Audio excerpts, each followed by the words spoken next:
તો હવે આપને બતાવીએ આગામી 24 કલાક ક્યાં પડશે વરસાદ। હવામાન વિભાગની શું છે આગાહી અને છેલ્લા 3 દિવસથી તો મેઘરાજા નવરાત્રી પહેલા રમઝટ તો બોલાવી રહ્યા છે, જો કે હજુ પણ આગામી 24 કલાક સુધી વરસાદ રહી શકે છે। 30 સપ્ટેમ્બર બાદ વરસાદથી રાજ્યને રાહત મળવાની પણ શક્યતાઓ છે। ત્યારે જુઓ શું છે હવામાન વિભાગની આગાહી।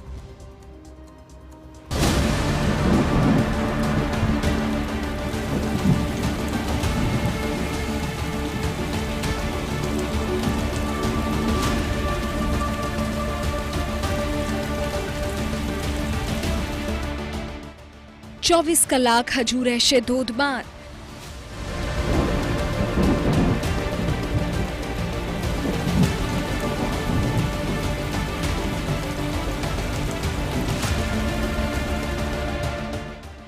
दक्षिण गुजरात में भारे वरसादनी आगाही।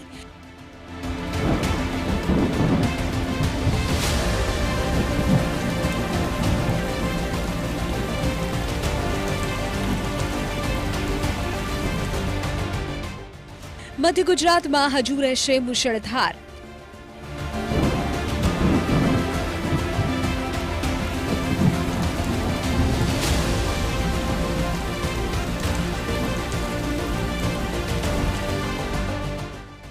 हवामान विभागनी भारे वरसादनी चेतवणी।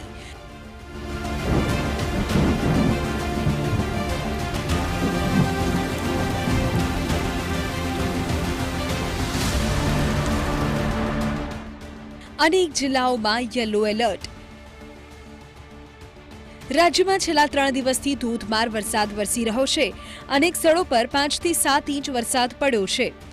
दक्षिण गुजरातथी लईने सौराष्ट्र अने मध्य गुजरात साथे उत्तर गुजरातना जिल्लाओ वरसादथी तड़बो थया छे अने हजू पण आगामी 24 कलाक सुधी राज्यमां वरसाद यथावत रही शके छे।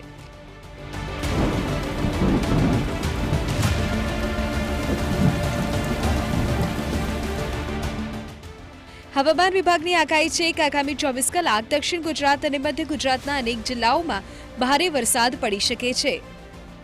अगले 24 घंटे की बात करें तो गुजरात में अगले 24 घंटों के लिए जो है कुछ हिस्सों में जो है हैवी रेनफॉल जो है देखने को मिल सकता है, जिसमें मुख्य तौर पर नॉर्थ गुजरात की हम बात करें उसमें जो डिस्ट्रिक्ट्स हैं उसमें खेड़ा, आनंद, पंचमहल, दाहोद शामिल है, जहाँ पे कुछ जगहों पे हैवी रेनफॉल देखने को मिल सकता है। साथ ही साथ साउथ गुजरात में भी कुछ डिस्ट्रिक्ट्स हैं जहाँ हैवी रेनफॉल देखने को मिल सकता है अगले 24 घंटों। उसमें मुख्य तौर पे वडोदरा, छोटा उदेपुर, नर्मदा तथा भरूच डिस्ट्रिक्ट शामिल है। साथ ही साथ सौराष्ट्र कच्छ के जो दक्षिणी हिस्से में जो डिस्ट्रिक्ट्स हैं उसमें मुख्य तौर पे अमरेली, भावनगर, यहाँ भी जो है एक आध जगह हैवी रेनफॉल होने की संभावना।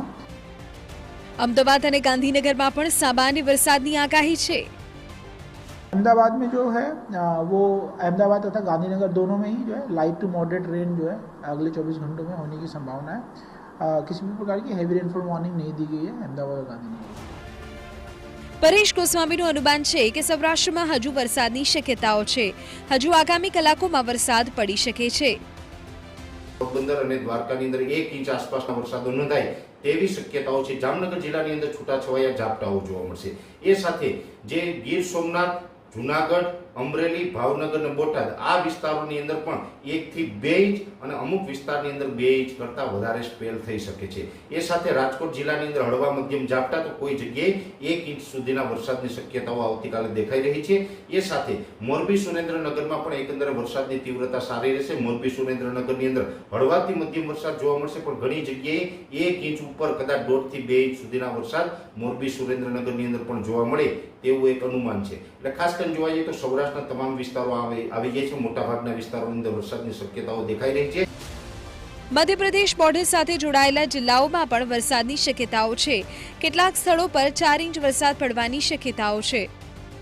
દાહોદ, ગોધરા છે, મહીસાગર છે અને છોટા ઉદેપુર આ તમામ વિસ્તારોની અંદર 1 થી લઈને 2 ઇંચ અને અનેક જગ્યાએ 3 થી 4 ઇંચ સુધીના વરસાદો છે એ મધ્યપ્રદેશ બોર્ડર લાગુ વિસ્તારોમાં જોવા મળે તેવી શક્યતાઓ અત્યારે દેખાઈ રહી છે। એટલે ખાસ કરીને મધ્યપ્રદેશ બોર્ડર લાગુ વિસ્તારના જિલ્લાઓ છે એમાં આવતીકાલે તીવ્રતા વધારે જોવા મળશે, જેમાં દાહોદ, ગોધરાના વિસ્તાર છે, છોટા ઉદેપુર છે, છોટા ઉદેપુરનું બોડેલી હોય અથવા તો એની આસપાસના જે વિસ્તારો છે તમામ વિસ્તારોની અંદર વરસાદની તીવ્રતા જોવા મળે તેવી શક્યતાઓ છે।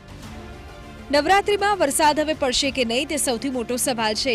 ત્યારે હવામાન વિભાગની આગાહી છે કે હાલ જે પરિસ્થિતિ છે તેવી જ રહે તો નવરાત્રિમાં બહુ ઓછો વરસાદ જોવા મળશે. દક્ષિણ ગુજરાતમાં કેટલીક જગ્યાએ છૂટોછવાયો વરસાદ પડી શકે, પરંતુ સૌરાષ્ટ્ર અને ઉત્તર ગુજરાતમાં ઘણો ઓછો વરસાદ જોવા મળશે. નવરાત્રિમાં ધોધમાર વરસાદની હાલ તો કોઈ શક્યતાઓ નથી.